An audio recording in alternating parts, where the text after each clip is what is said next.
Bom, boa tarde, pessoal, mais uma vez, e obrigada pela presença de vocês.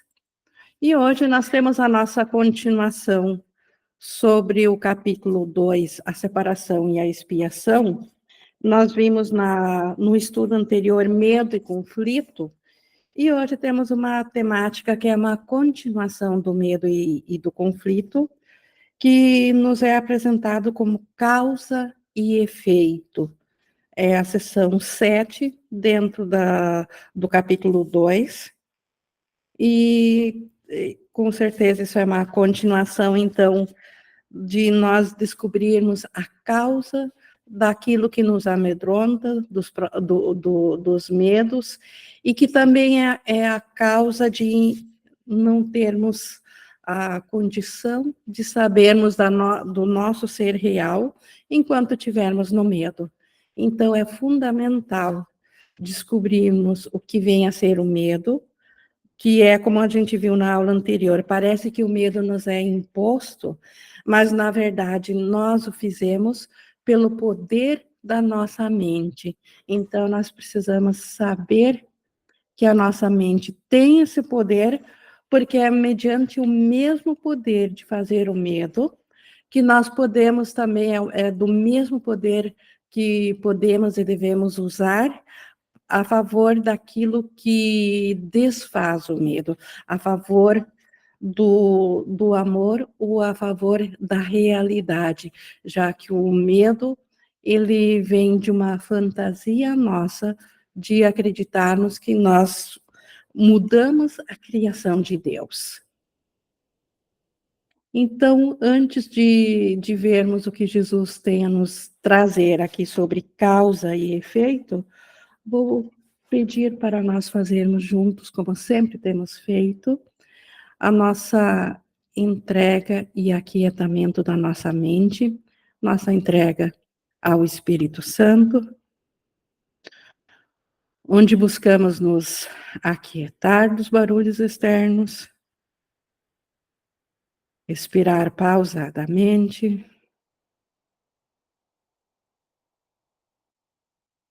permitir que a quietude venha à nossa consciência e trazer para junto de nós a nossa meta,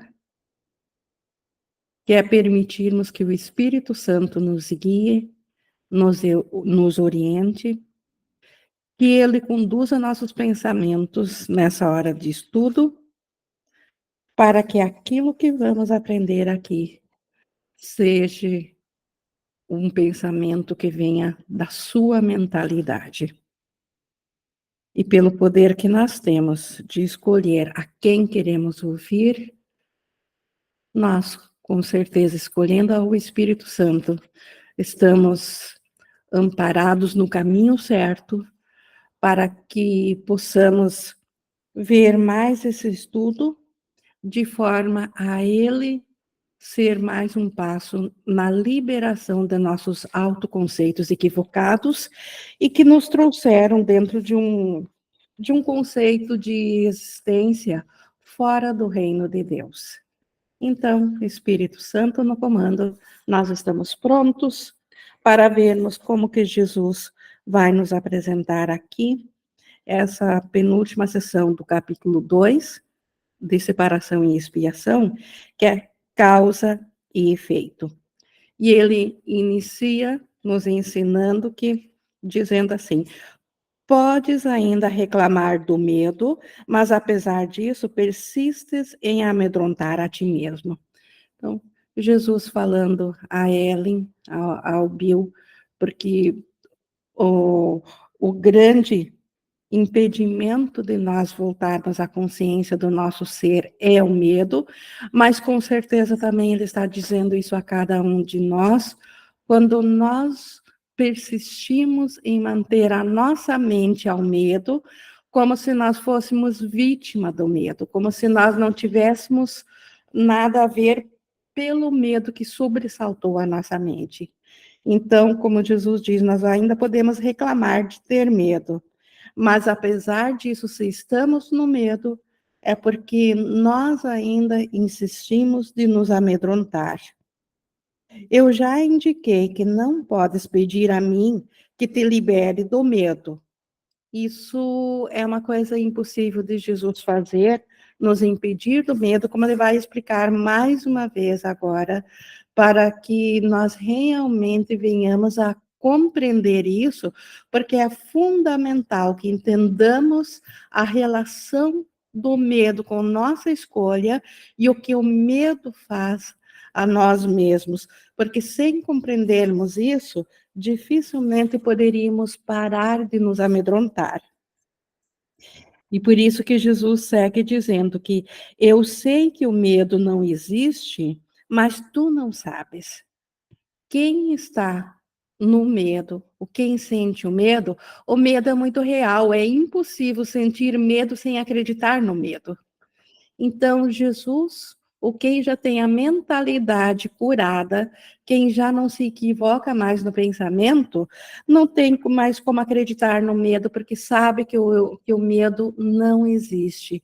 Mas quem ainda tem equívocos na mente, não sabe disso. Pode até compreender intelectualmente, pode achar que isso faz sentido, mas se ainda se amedronta, é porque ainda acredita no medo. Se eu interviesse entre os teus pensamentos e os seus resultados, estaria adulterando uma lei básica de causa e efeito, a lei mais fundamental que existe. Dificilmente eu poderia te ajudar se depreciasse o poder do teu próprio pensamento. E este é o ponto aqui. Se Jesus interviesse, nós pedindo a Jesus para ele nos liberar do medo, para ele tirar o medo de nós, ele estaria infringindo numa lei, a lei mais fundamental, a lei que criou os céus e que cria os céus e criou a terra. É a lei de causa e efeito. O medo, ele é um efeito de uma causa. Se nós não alterarmos ou não mudarmos essa causa e pedirmos para nos liberar do medo, estaríamos pedindo para Jesus interferir entre a causa, entre o nosso pensamento e o efeito dessa causa, o efeito do pensamento. Então, Jesus estaria dizendo que nosso pensamento não tem poder, porque ele poderia alterá-lo. Então, esta é a coisa mais impossível que Jesus pode fazer e o faria de forma alguma, porque isso é o mesmo dizer que o pensamento não tem poder. Então, alterar o efeito do pensamento é negar que o pensamento tem o poder de fazer isso, mesmo que seja o sofrimento, mesmo que seja o medo, mesmo que seja a dor, nós precisamos estar muito cientes de que isso é uma autocriação da mente, que vem do pensamento. Os pensamentos têm poder para tal. E se nós quiséssemos simplesmente apagar os efeitos desse pensamento, mas continuar com o pensamento equivocado. Então, qual é o pensamento equivocado que causa esse medo, que causa o sofrimento, que causa a dor? Um pensamento que diz que nós somos diferentes de como Deus nos criou. Um pensamento que diz que nós somos separados de Deus. Um pensamento que nega que nós somos tal como Deus nos criou, a sua imagem e semelhança. Então, cada vez que nós estamos amedrontados, ou com dor, ou com sofrimento, é porque nós escolhemos pensar diferente de Deus. E a causa desse pensamento faz surgir, então, o efeito desse pensamento, dessa causa, é o medo, é aquilo que gostaríamos de escapar. Então, não adianta mudar o efeito, não adianta pedir a Jesus, a Deus, ao Espírito Santo para tirar o medo de nós, porque ele nos judia, e permanecer com o pensamento equivocado de que nós somos diferentes de como Deus nos criou. Não aceitar a expiação, não aceitar a nossa realidade como filhos de Deus e, ao mesmo tempo, querer as dádivas de um filho de Deus. Isso é impossível. Então, a primeira coisa que Jesus nos ensina é que, na verdade, o medo, embora que ele possa judiar tanto assim o nosso ser, ele é passível de ser desfeito desde que vamos à causa dele, desde que mudemos o pensamento que é a causa desse medo. E o medo, em última instância, ele nasce todo ele da ideia de que nós usufruímos do poder de Deus em causa própria, que nós nos separamos de Deus, nós agora estamos à mercê de outros seres, porque nós temos uma individualidade própria. Então, esse pensamento equivocado, essa ideia de um ser que é um alto ser criado, de um conceito de um ser separado de Deus e que quer se experienciar numa vida individual, este pensamento que traz isso, ele automaticamente traz também o medo da retaliação de Deus. E dentro do medo, todo o desenrolar de um mundo onde nós vivenciamos esse medo, esse mundo que serve de palco para esse medo se desenvolver. E Jesus, então, se ele interviesse nesse medo, se ele fosse tirar o medo de nós, ele iria simplesmente com isso negar o poder do nosso pensamento. Ele diria que o pensamento que teve o efeito de produzir medo, esse pensamento não tem poder nenhum, porque Jesus desfaz o medo. E Jesus está aí exatamente para provar o contrário, para nós sabermos que o pensamento tem todo o poder, inclusive foi o nosso pensamento que teve o poder de fazer parecer surgir um mundo à parte de Deus. Então, isso é fundamental. Seguindo aqui no 1:5, dificilmente eu poderia te ajudar se depreciasse o poder do teu próprio pensamento. Então, se Jesus negasse o poder do nosso pensamento de fazer todo o sofrimento, de fazer o medo, ele não estaria nos ajudando com isso. Ele estaria depreciando o Filho de Deus com isso. Isso estaria em oposição direta ao propósito desse curso. O curso de Jesus é para nós sabermos que todo o poder está na mente, nos pensamentos, e não o contrário, que os pensamentos não têm poder de nos afetar. É muito mais útil lembrar-te de que não vigias os teus pensamentos com o suficiente cuidado.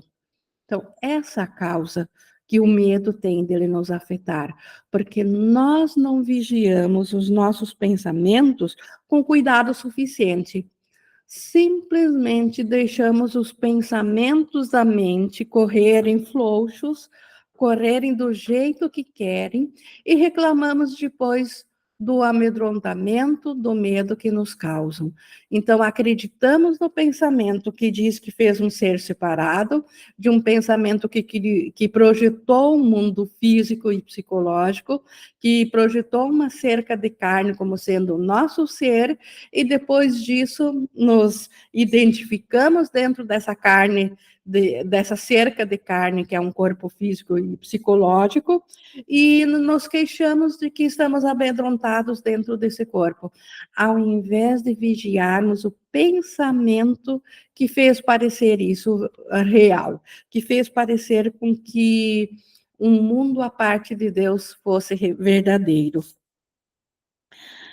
Pode sentir que nesse ponto seria necessário um milagre para capacitar-te a fazer isso, a vigiar então os pensamentos, o que é perfeitamente verdadeiro.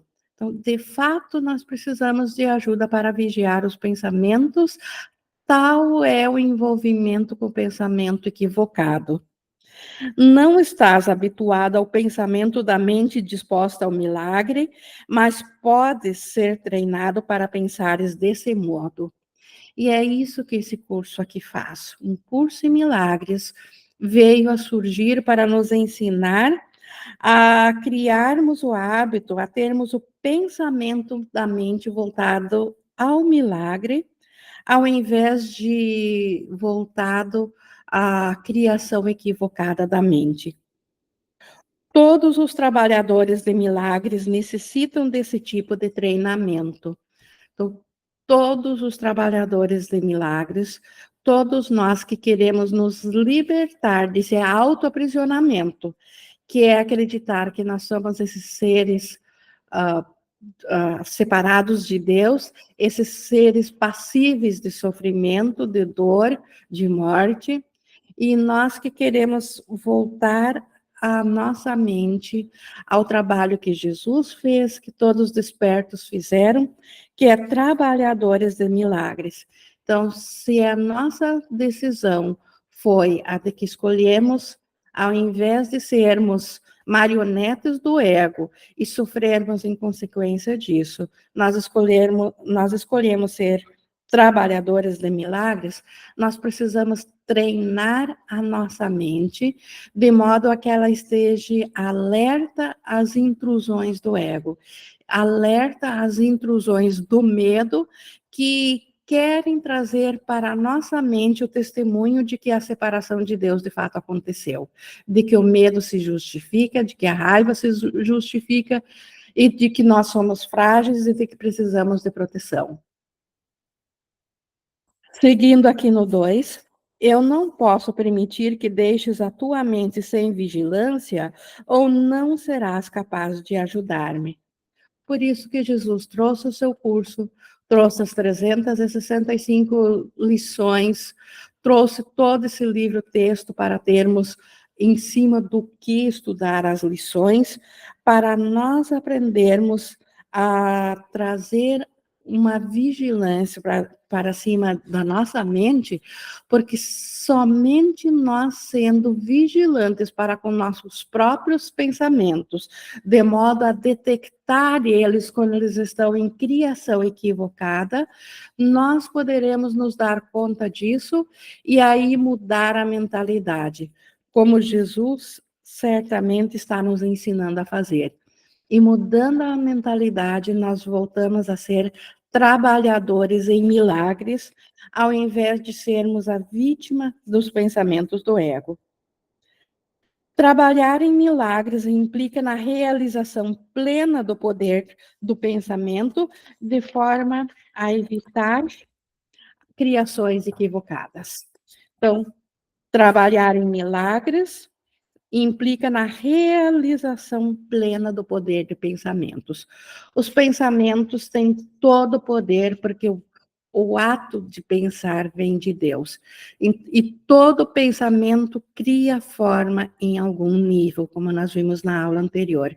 Então, nós podemos tanto criar igual a Deus, ser co-criadores com Deus através dos pensamentos, como também podemos usar os pensamentos de forma equivocada, usando para criações equivocadas, usando o pensamento para dar realidade a um mundo imaginado, a um mundo pensado fora dos pensamentos de Deus. E é esse mundo fantasioso, esse mundo de ilusões, que não é porque ele é de ilusão que ele não tem o poder de nos afetar. Ele tem o mesmo poder do céu de nos afetar. Do mesmo estado de graça que o céu nos dá, o mundo imaginado tem o poder de afetar a nossa mente e trazer o sofrimento, e por isso que temos que estar alertas e cientes disso. E nós não poderíamos estar cientes disso, observar esses pensamentos dentro da nossa mente, se nós não mantivermos uma vigilância ativa sobre nosso próprio modo de pensar. É a própria vigilância de perceber que tipo de pensamento que eu estou alimentando, e é pelo resultado desse pensamento que saberei se eu estou alimentando um pensamento criador, que estende o amor de Deus, ou se eu estou dando realidade a um pensamento de criação equivocada, e que certamente o efeito disso será catastrófico para a própria consciência do ser. De outro modo, será necessário um milagre para endireitar a própria mente, um processo circular que não promoveria o colapso do tempo para o qual o milagre foi intencionado. Então, o milagre, ele é vamos chamar assim, um projeto de Jesus. Ele encabeçou a ideia de apresentar milagres no mundo, ele como a primeira mentalidade desperta, para colapsar intervalos de tempo que, dentro do sonho de tempo, iriam acontecer. Mas se nós fizermos, se nós utilizarmos o poder da nossa mente dentro do contexto de utilizá-lo para criações equivocadas, nós precisaríamos usar dos milagres para endireitar a mente, ao invés de colapsar o tempo. Então, os milagres não estão aqui para melhorar o mundo, não estão aqui para nos tirar do sofrimento, estão aqui para colapsar o tempo necessário de onde nós já aprendemos que o tempo não existe, que a criação equivocada é só um equívoco.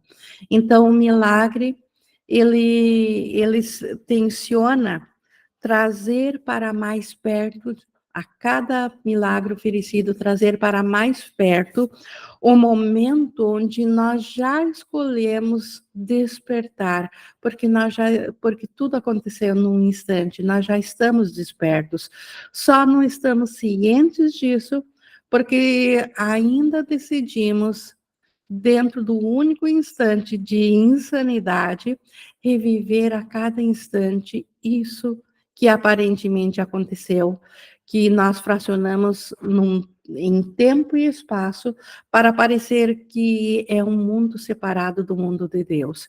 Então, os milagres, eles tencionam, então, trazer um instante onde nós já despertamos para cada vez mais próximo, até que o último perdão descanse no milagre e faça com que todo sonho de separação desapareça da nossa mente, e nós estejamos diante daquele momento onde já despertamos, onde já escolhemos corretamente pela nossa realidade em Deus.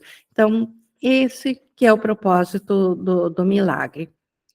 O trabalhador de milagres tem que ter respeito genuíno pela verdadeira lei de causa e efeito, como uma condição necessária para que o milagre ocorra. Então, ter um respeito genuíno pela causa e efeito é saber que, se nós mantivermos a nossa mente presa à criação equivocada, àquilo que causa o medo, nós vamos sentir medo, sim.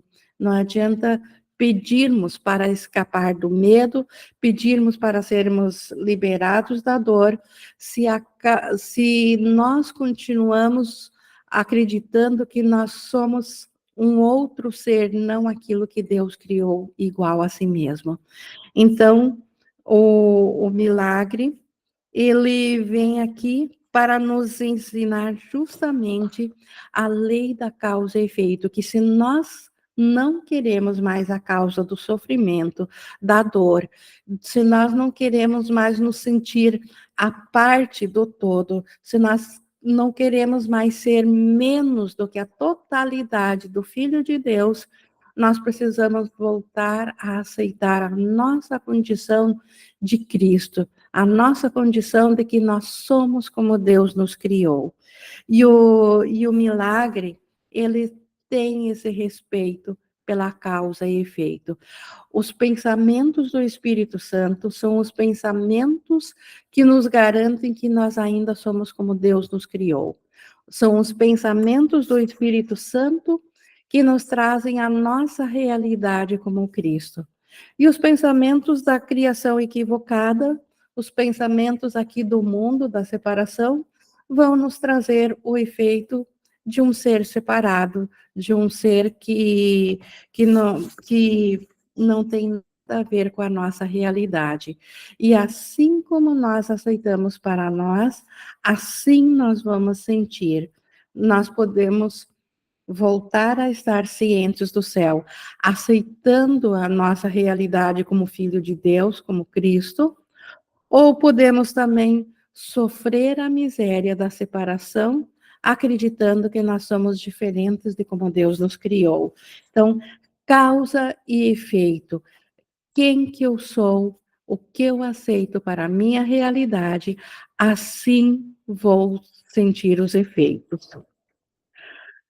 Tanto os milagres quanto o medo vêm dos pensamentos.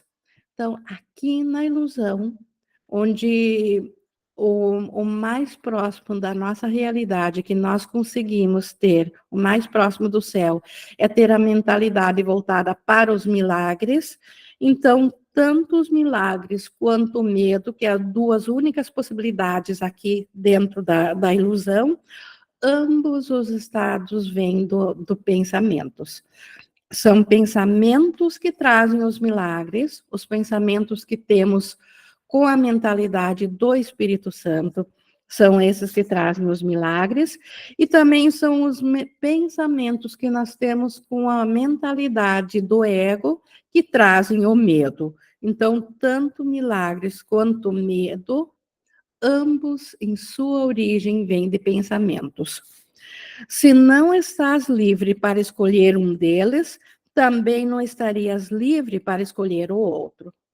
Isso significa que nós não somos sobressaltados pelo ego.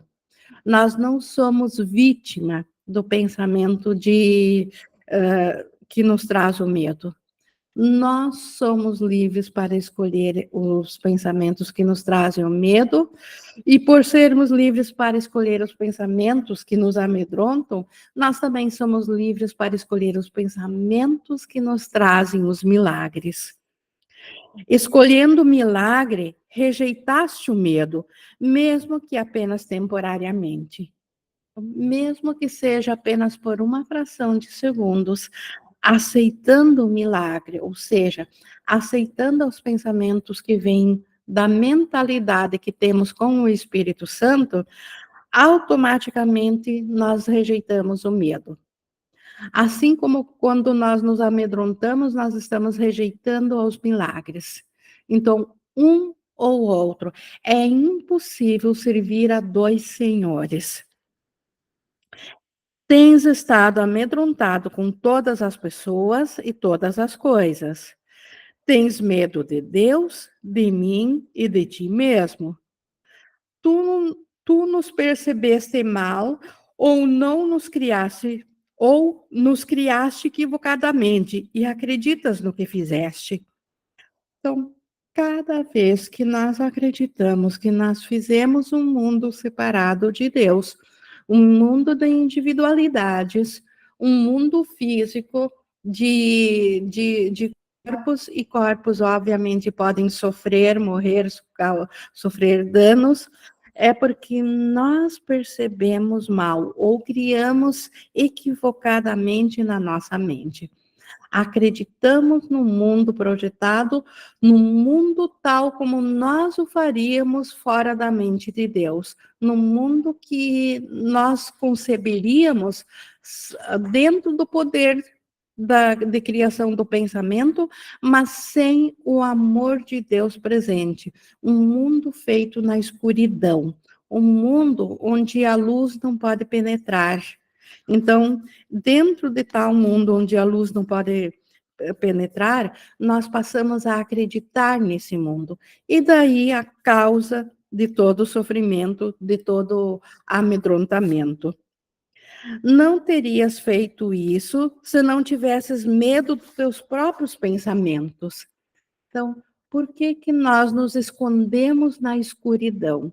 porque tivemos medo do nosso próprio pensamento, que foi aquele pensamento de separação de Deus, aquele primeiro pensamento equivocado de fazer algo além de Deus, sem a presença de Deus, mas que, embora impossível, nós podemos acreditar no impossível. E nos fez parecer que, de fato, fizemos o mundo à parte de Deus, e quando nos damos conta disso e vimos que Deus não deu realidade a essa nossa ideia de um mundo separado de Deus, nós achamos, então, que nós afrontamos a Deus, que nós nos tornamos pecadores, pecamos contra Deus, fizemos algo que Deus não aceitou, portanto, logo nós ofendemos a Deus.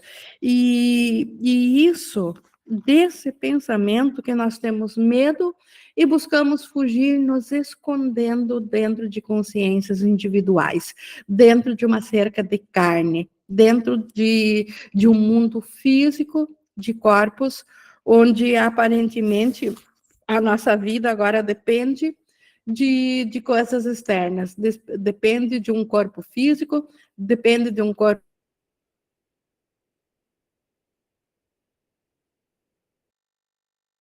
Fôssemos ou fôssemos aniquilados, ou pior ainda, continuássemos então em espírito, mas sem a proteção a Deus. E o medo nos faz causar mais medo ainda do que não é visto na escuridão, do que nós imaginamos, daquilo que achamos que vemos na escuridão. Então, nos apegamos ao pouco que temos e queremos preservar esse pouco, queremos trazer o céu para dentro dessa condição limitada, para usufruir do pouco que pensamos que temos direito, que é uma consciência de vida física e psicológica. E isso tudo, então, porque nós temos medo do próprio pensamento que acreditou separado de Deus. Os que têm medo não podem deixar de criar de forma equivocada, porque percebem equivocadamente a criação. Então, vendo a criação como um afrontamento ao próprio Pai, vendo que usurparam do poder de Deus para fazer surgir um mundo separado de Deus, então isso não pode deixar de projetar mais proteção ainda contra Deus. Então, se afugentar em mais medo ainda. Quando crias de forma equivocada, estás em dor. Então, é porque a mente está doente, ela cria de forma equivocada, ou seja, projeta uma consciência para dentro da individualidade, porque a mente está em dor, ela acredita que separou de Deus. O princípio de causa e efeito agora vem a ser um real expedidor, embora apenas temporariamente. De fato, causa é um termo que propriamente pertence a Deus e seu efeito é o Filho de Deus. Então, uma vez agora estando em dor, é preciso rever a causa e efeito como ela realmente é, porque na realidade de Deus só existe uma causa, que é o Criador, que é Deus, e um efeito, que é o Filho de Deus. Essa é a única realidade, causa e efeito. Mas, dentro de um pensamento equivocado de separação de Deus, agora nós precisamos rever aquilo que falsamente nós acreditamos que é causa e efeito, e ver que a causa de um mundo externo, de um mundo que cause medo a nós, é um próprio pensamento de separação de Deus. Então, precisamos usar desse princípio de causa e efeito, agora temporariamente, para corrigir o próprio pensamento que acreditou na separação de Deus. Isso acarreta um conjunto de relações de causa e efeito totalmente diferentes daquelas que introduzes na criação equivocada. Então, agora é preciso reverter a causa e efeito da criação equivocada. Dentro da ideia de separação de Deus, quanto mais nós fugimos e nos escondemos, mais amedrontados ficamos, mais nos afundamos em dor, em sofrimento. Agora é preciso reverter essa causa e voltar à causa primeira e saber que é impossível uma causa ter outro efeito de sua causa, e nós somos a causa de Deus. Então, se nós somos o efeito da causa Deus. Se nós somos o efeito da causa Deus, nós não poderíamos ter nos separado de Deus. Como que um efeito de Deus poderia ter se alterado? Então, se é impossível, Deus sendo a causa, nós o efeito dessa causa, nós termos nos separado de Deus. Então, isso que acarreta essa relação totalmente diferente agora do que a criação equivocada, do que a projeção quer nos fazer acreditar. O conflito fundamental nesse mundo, portanto, se dá entre criação e criação equivocada. Então, o único conflito real que nós temos a lidar aqui no sonho é entre a criação de Deus, que é real, e o nosso próprio conceito de autocriação, que é a criação equivocada. Todo medo está implícito na segunda e todo amor está na primeira. O conflito é, portanto, um conflito entre amor e medo. Então, todo conflito, no seu nascedouro, ele vem a ser um conflito que nasce da oposição entre o amor, que é real, e a ideia de separação do amor, de separação de Deus, que é irreal. É ali que nasce todo o conflito. Todo medo, independente da forma que ele tome aqui no mundo. Aqui pode parecer ser medo da morte, medo de fome, medo de frio, medo de doença, medo de isolamento, de solidão, seja qual for o medo. Todo conflito, ele sempre é um conflito que nós temos entre a existência real nossa, que é puro amor, que é a expressão do pensamento de Deus, e a auto-ideia de um conceito separado, de um ser diferente de como Deus criou, de um pensamento de um ser que se autoproclamou separado de Deus, de um conceito de um ser que Deus não criou. Isso cria o conflito. Por isso que é um conflito entre amor e medo. Já foi dito que acreditas que não podes controlar o medo porque tu mesmo fizeste e a tua crença nele parece deixá-lo fora do teu controle. Então, de fato, parece que controlar o medo é impossível para nós, porque nós somos a causa do medo. É um pensamento equivocado nosso que é a causa do medo, e por isso que parece que o medo nos abrange de uma maneira que nós não temos condições de reagir a ele, que nós somos vítimas do próprio medo. No entanto, qualquer tentativa de resolver o erro, tentando dominar o medo através da maestria, é inútil. Então, qualquer tentativa psicológica ou tentativas de maestria dentro do medo, dentro da criação equivocada de acabar com o medo, é tão tola quanto acreditar no medo, porque isso é impossível, porque nós fizemos o medo. Então, se nós fizemos o medo, nós não podemos desfazer o medo dentro de outras coisas que vão atacar o medo. Então, é impossível para nós dominar o medo, nós nos tornarmos senhores acima do medo, acreditando que o medo existe. De fato, então, de fato, ela afirma o poder do medo pela própria suposição de que o medo tem que ser domado. Então, buscar meios de maestria para acabar com o medo, isso é o mesmo que dizer que o medo tem que ser acabado. Mas se o medo tem que ser acabado, eu já dei realidade ao medo. Então, já me coloquei numa posição que é impossível o medo não afetar. Então, não é dessa forma que nós vamos deixar o medo para trás, ou deixar de ser vítimas do medo.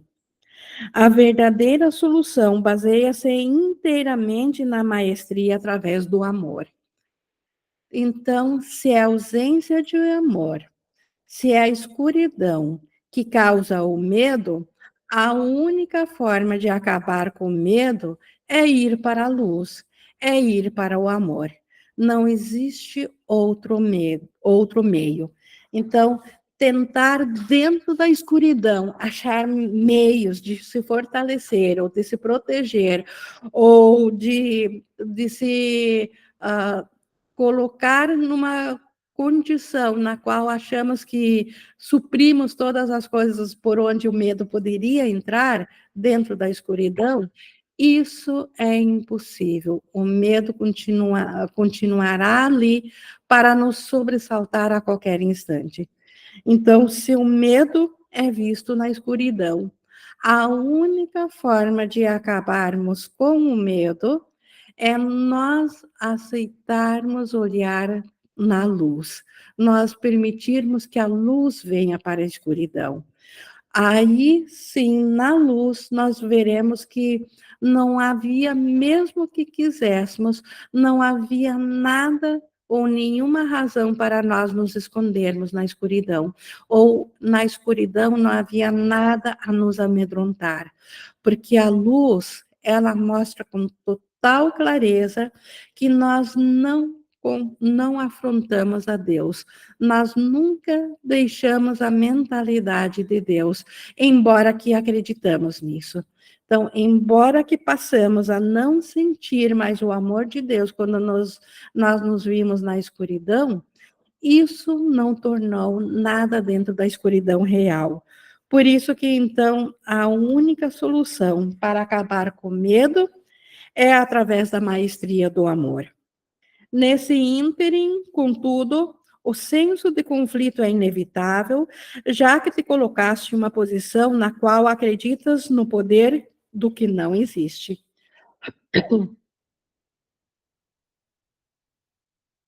Então, nesse meio tempo, enquanto estamos aprendendo a olhar para a escuridão sem medo, quando estamos aprendendo a segurar a mão de Jesus para ir ao Espírito Santo sem medo, para olhar de volta para a escuridão da nossa mente e descobrirmos que lá não há nada a temer, nesse tempo, enquanto somos esses aprendizes, nós vamos ainda sentir conflitos. E isso é inevitável, como ele diz, porque nós ainda acreditamos no impossível, ainda temos uma crença na mente que acredita que pode ter afrontado a Deus. Ainda não estamos na certeza absoluta da luz, e por isso que precisamos dos milagres da mentalidade do Espírito Santo para comprovar a nossa mente de que jamais deixamos a mente de Deus. Então, o meio, então, ele ainda pode trazer conflito, mas esse conflito será cada vez menor. A cada milagre, a cada perdão, fica fortalecido uma parte da nossa mente que acredita na luz, que acredita no Espírito Santo. E isso diminui em muito o medo na nossa mente. É assim que nós vamos seguindo na sala de aula, aprendendo a olhar de volta para as situações de medo, mas com o objetivo de permitir que o medo se desvaneça ao invés de ele nos judiar, ao invés de ele nos castigar e nos aprisionar mais ainda. Seguindo aqui no 5, nada e tudo não podem coexistir. Então, isso é um fato. Onde não há nada, então o tudo não pode estar. Ou dentro do tudo é impossível haver nada. Acreditar em um é negar o outro. Então, é uma lógica absoluta. O medo, na realidade, é nada. E o amor é tudo. Então, o amor é a única causa real que existe em todo o universo, porque o amor é o próprio Deus. Então, Deus é tudo, o amor é tudo. Se o amor é tudo, o nada não existe, porque o nada não pode se contrapor ao tudo. E o medo é nada, é ausência. Medo é que nem escuridão, ausência de luz. Medo não tem causa própria. Medo é só ausência de amor. Então, por isso que o medo, na realidade, ele é nada. Sempre que a luz penetra na escuridão, a escuridão é abolida. Isso é fato também. O que acreditas é verdadeiro para ti? Então, se nós acreditarmos que a escuridão é a realidade, é essa que vai ditar como que nós vamos nos sentir. Nesse sentido, a separação ocorreu e negá-la é meramente usar a negação de maneira imprópria. Então, no sentido de que nossa mente precisa correção, nesse sentido, seria inútil nós negarmos que nós pensamos separação de Deus. Então, nesse sentido, então, de que aquilo que nós passamos a aceitar é verdadeiro para nós, nós temos que temporariamente acreditar que tivemos um pensamento, sim, de separação de Deus. Então, nesse sentido, a separação de Deus aconteceu. Porém, concentrar-te no erro é apenas mais um erro. Então, o pensamento de Deus aparentemente para nós aconteceu, e negar ele é uma maneira imprópria de corrigi-lo. Porém, concentrar-se no erro, dar mais realidade ainda a essa ideia de separação, é continuar aumentando o próprio erro. O procedimento corretivo inicial é reconhecer temporariamente que existe um problema, mas só como uma indicação de que é necessária uma correção imediata.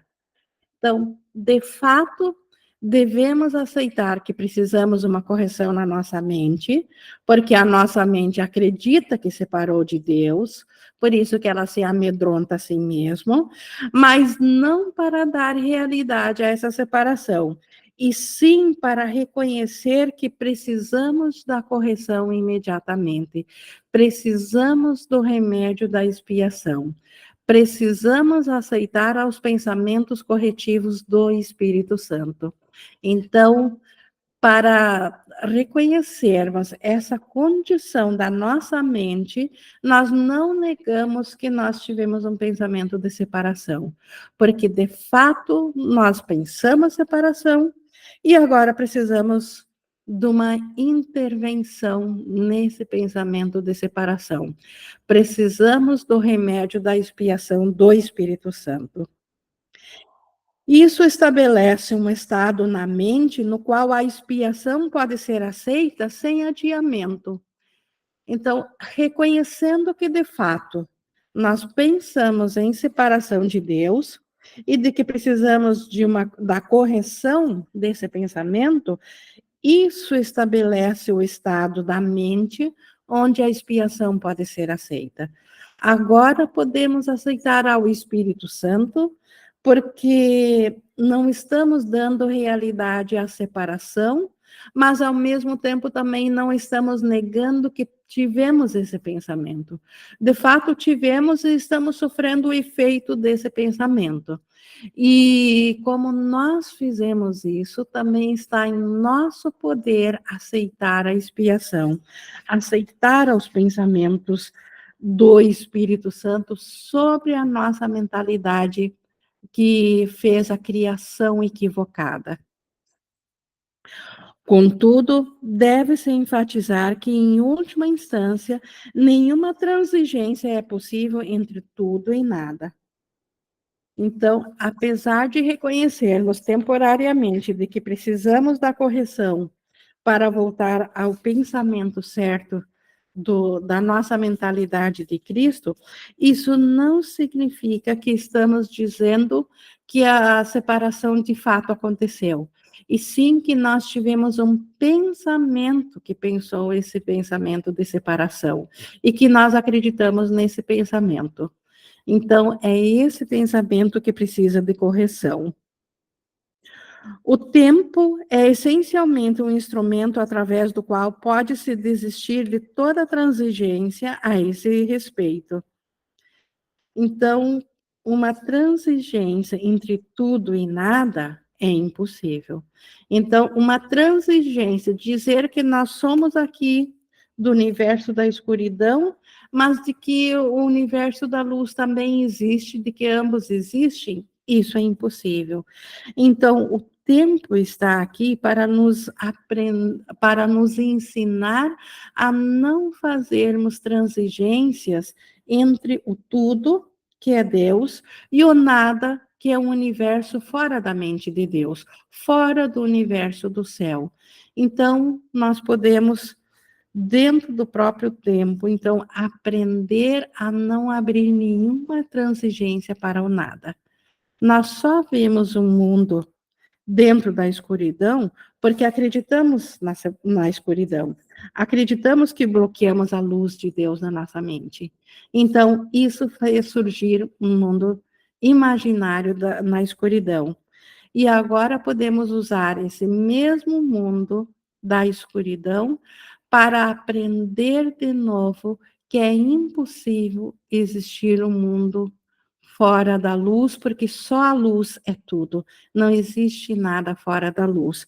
É para isso que agora existe o tempo, para essa aprendizagem. O tempo, né, ele apenas parece ser abolido por etapas, porque o tempo em si mesmo envolve intervalos que não existem. Então, a cada perdão ao sonho aqui do mundo, nós colapsamos certos intervalos do tempo, mas só é possível colapsar intervalos de tempo porque o próprio tempo não é real. Se ele fosse real, se ele de fato existisse linearmente, seria impossível que o milagre encurtasse o tempo. Nós estaríamos condenados a viver eternamente revivendo esse instante de insanidade de tempo. A criação equivocada fez com que isso fosse necessário como medida corretiva. Então, a criação equivocada, a projeção de um mundo fora da mente de Deus, fez com que fosse necessário, como medida corretiva, um modo de colapsar esse tempo irreal, esse tempo que não existe. A declaração. Então, isso é uma frase bíblica, agora muito utilizada dentro do cristianismo. A declaração, porque Deus amou ao mundo de tal maneira que deu o seu Filho unigênito para que todo o que nele crê não pereça, mas tenha vida eterna, e isso é tido como a prova cabal que Deus deu o seu Filho unigênito, deu a Jesus, para que ele morresse para salvar o mundo. Essa declaração, ela só precisa de uma leve correção para ser significativa nesse contexto. Ele o deu ao seu Filho unigênito. Então, se nós usarmos essa frase dizendo assim, porque Deus amou ao mundo de tal maneira que o deu ao seu Filho unigênito, para que todo o que nele crê não pereça, mas tenha vida eterna, muda todo o sentido dessa frase, que é tida no cristianismo histórico como a prova de que Deus deu o seu único filho, Jesus, em sacrifício para salvar o mundo daqui. Na verdade, se nós compreendermos que Deus permitiu ao seu filho pensar num mundo separado e deu esse mundo ao seu filho, ou seja, o filho está livre para acreditar, para ver o mundo na escuridão, porque o filho tem o mesmo poder de Deus. Então, isso que Deus permitiu, Deus não interferiu entre o pensamento do filho do seu entre o pensamento do filho e o efeito desse pensamento. Se o filho quis pensar separação, Deus não se opôs a isso. Então, Deus deu o mundo ao seu filho. Deus permitiu. Deus não condenou ao filho por pensar um mundo separação. Deus apenas quer que o filho desperte disso, porque o seu filho não está recebendo ou repassando o seu amor. Então, é como se seu filho dormisse e não estivesse ciente, como de fato não está, da sua criação, da criação real desse filho. O filho dorme e não estando ciente do amor, do estado de graça, que é a condição da sua mente. Então, por isso que Deus deu um remédio, o efeito corretivo, que é o Espírito Santo, que traz de volta a consciência da realidade ao filho. Deve-se notar especificamente que Deus só tem um filho. Todas as suas criações são seus filhos, cada um tem, cada um tem que ser uma parte integral de toda a filiação.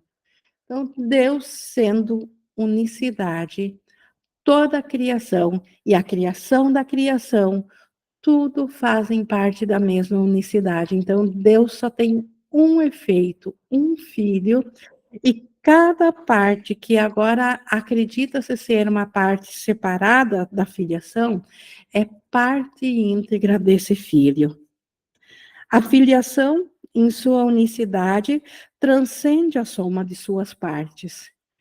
Então, somando todas as partes que acreditam ser partes isoladas, a filiação transcende em muito a isso. A criação, ela é a totalidade do reino de Deus, de tudo o que é. Todavia, isso fica obscuro enquanto qualquer uma de suas partes está faltando. Enquanto houver uma única consciência que acredita estar preso à escuridão e não estar ciente do amor de Deus que ela é, do amor que ela é, toda a filiação está em falta.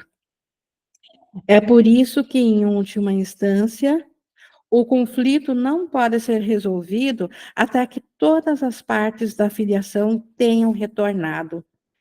Então, o mundo deixará de parecer que existe de forma separada quando o último pensamento de separação voltar a estar ciente da realidade, parar de se imaginar como sendo parte da criação equivocada, da criação que imaginada fora da mente de Deus. Só então pode o significado da integridade em seu verdadeiro sentido ser compreendido. Então, só com a mentalidade voltada na unicidade é que é possível ter o verdadeiro sentido do que é a integridade, do que é a filiação de Deus, do que é o reino de Deus. É impossível ter consciência de uma consciência limitada e saber a extensão do reino de Deus, o que é o próprio ser.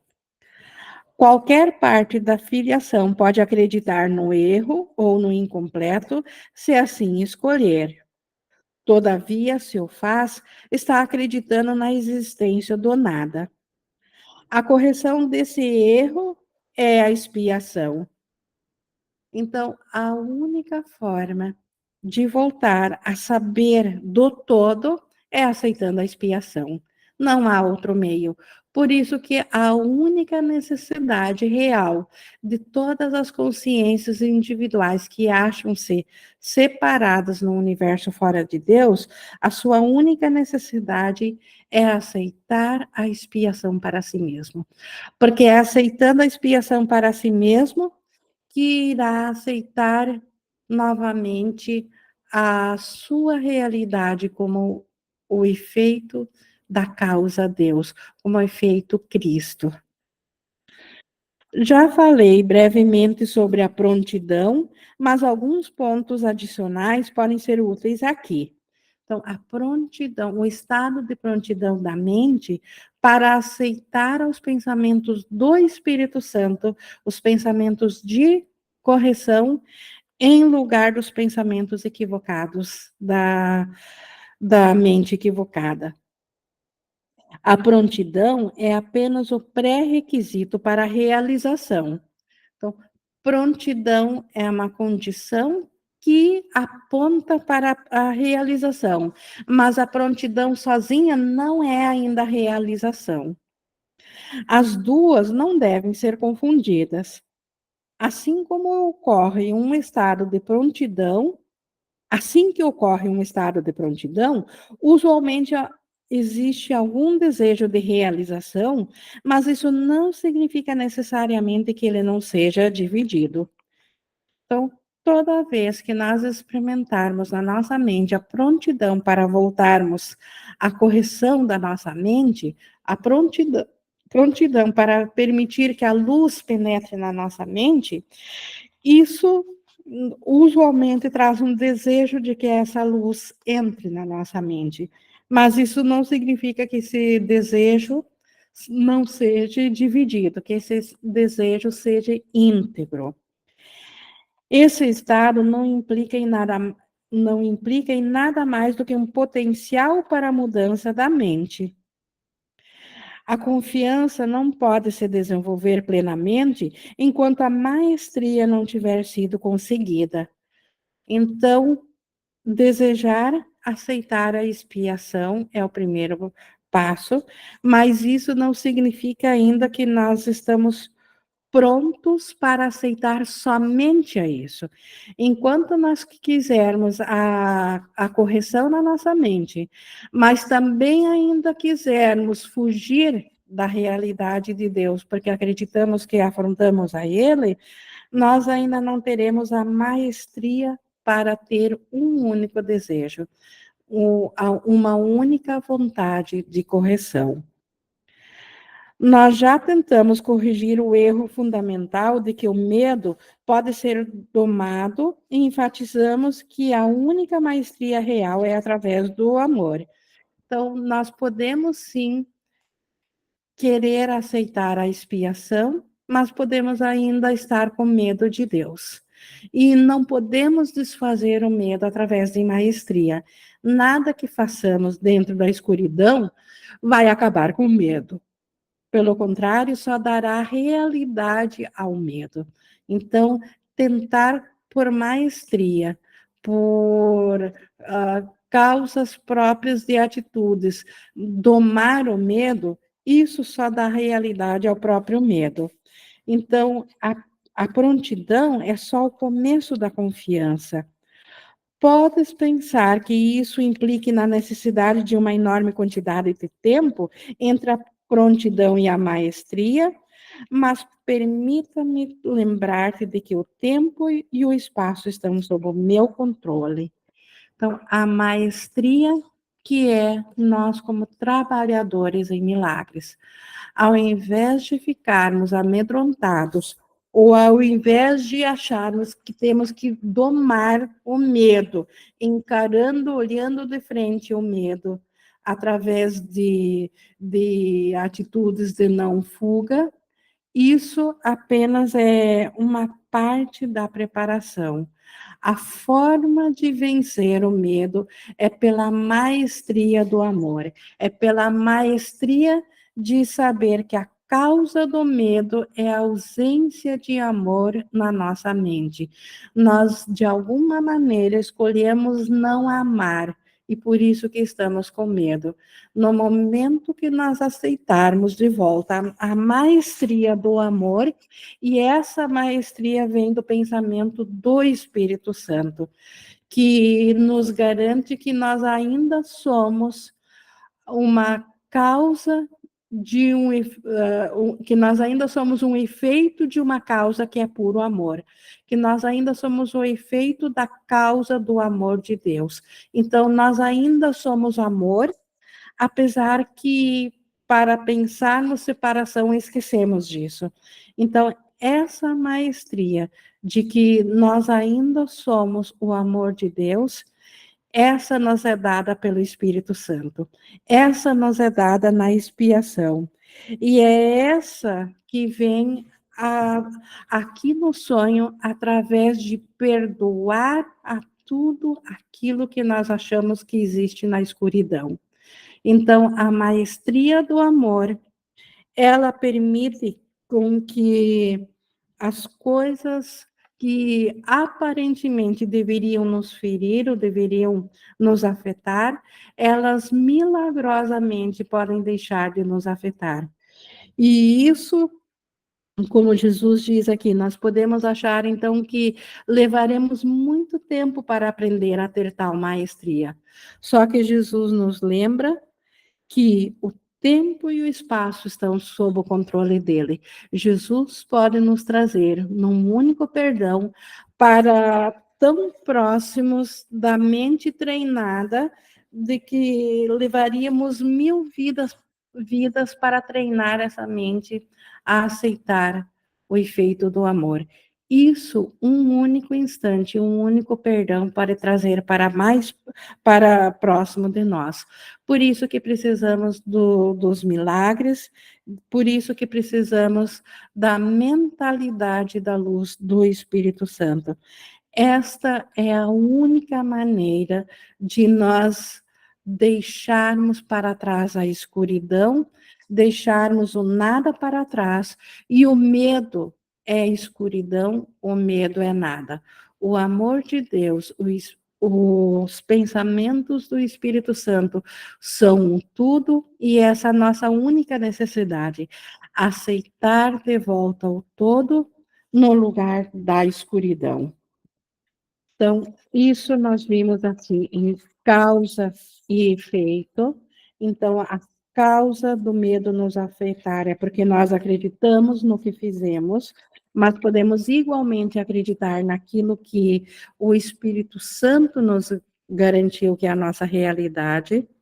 E na conclusão dessa sessão, ou dessa parte do medo, nós vamos no próximo estudo estudar o significado do juízo final, que é o fim do medo, o fim daquilo que aparentemente nos afeta, mas que nós mesmos nos causamos, e que nós temos o remédio aqui, que é aceitar a expiação, é aceitar a mentalidade milagrosa em lugar daquilo que nós fizemos. Nós concluímos aqui, então, causa e efeito. E nós estamos, então, aqui na interação. Hoje até não tivemos nenhuma participação durante a leitura, mas estamos abertos agora. Sim. O Gerson, por favor. Oi, Inge. Oi. Uma pergunta a respeito do tempo, né? Sim. Jesus fala, em algum momento aqui, disse também que o tempo não existe, né? E depois aqui no final ele realmente afirma essa questão de que o tempo ele está no controle dele, né? Essa sensação de tempo que a gente tem, que é das experiências, histórias vividas, né? E dessa sensação de tempo. Eu só vou perder essa sensação de tempo, de espaço, a partir do momento do perdão. O perdão faz com que isso se torne realidade para mim, esse mim não, né, essa consciência, né, que ainda se pensa separado, seria isso? Dá para afirmar isso sim, porque o perdão é é o único instrumento que temos à nossa mente para ela se deslocar da consciência do tempo para a mentalidade atemporal do Espírito Santo. Dentro do ego é impossível fugir do tempo. Então, qualquer forma diferente do tempo ainda estará preso dentro da linearidade do tempo. Então, a única maneira de deixar de acreditar num tempo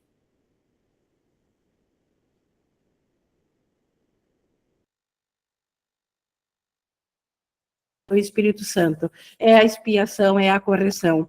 E o perdão, ele nos traz, ele é uma ilusão tanto quanto o tempo, mas é a única ilusão que aponta para fora do tempo, para fora de si mesmo.